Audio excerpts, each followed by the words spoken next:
let's go straight into it. You say traditional networking is broken. What are most people still getting completely wrong? It's the old school. You got to have the perfect elevator pitch, and think going into networking events and thinking, "What's in it for me?" Or I need to get a. Why are you going to the event? I need to get a client. Why are you going to the event? I need to get business. Me, me, me, me, me. And people want to talk about themselves more than talk about the other person. And that's, I mean, people say you have two ears and one mouth for a reason. You're supposed to listen twice as much as you talk.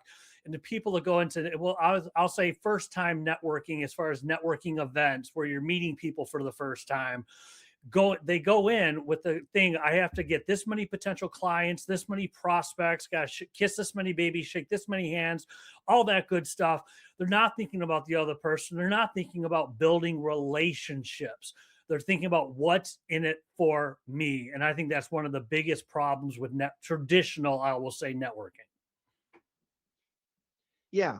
When we used to do networking pre-COVID, that was face to face. It was about collecting business cards, wasn't it? It was that was what people thought was networking. And I found that most people never followed up.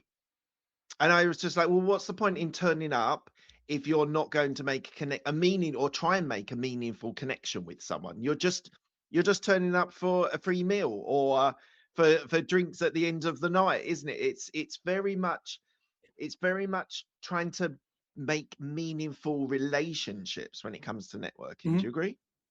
Oh, completely. I think find out what the other person wants. I love asking, what brought instead of the usual, what do you do? I love the lead. Did it.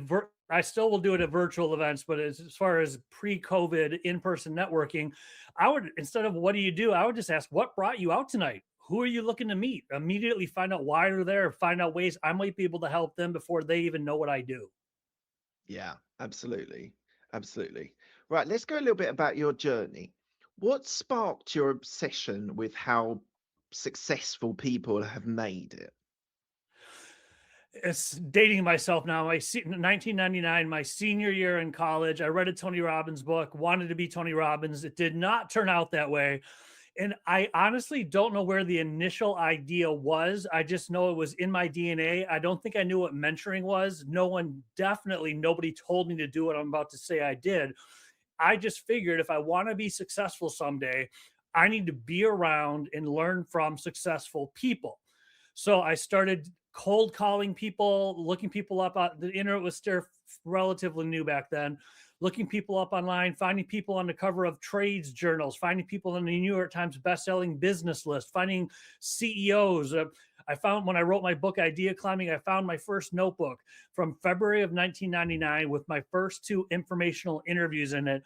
One was a Grammy award-winning jazz musician. The other was the head coach of University of Michigan's basketball team. And I just have and still have this rabid curiosity. How the heck did you do it? What did you do wrong? Where did you fall short? What would you do differently?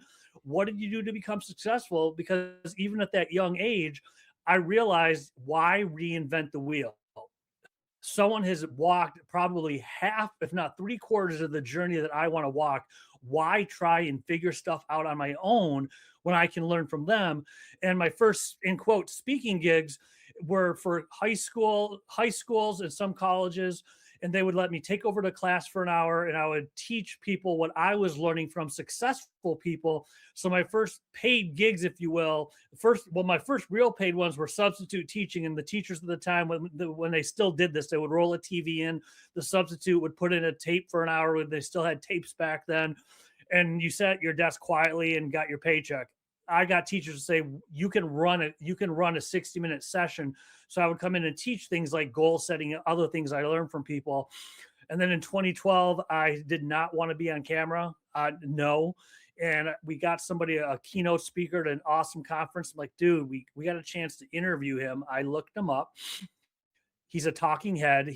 The interviewer's never in the shot with him. I can do that. Set up a camera in a quiet room. 5 minutes before we went live with no plan of what to say, because I thought it would be chopped up and edited, he says, "Oh, you're in this with me, aren't you?" And pulled me into the frame. I'm like, guess I'm in this with you. And now with my interviewing, I love, one of my favorite things is when someone pauses. It's like, that's a good question. My first response to my first question ever on video when was, that's not a good question. Let's start over. It was like dying inside, like just hold a poker face for the camera. Got over it, started doing video interviews.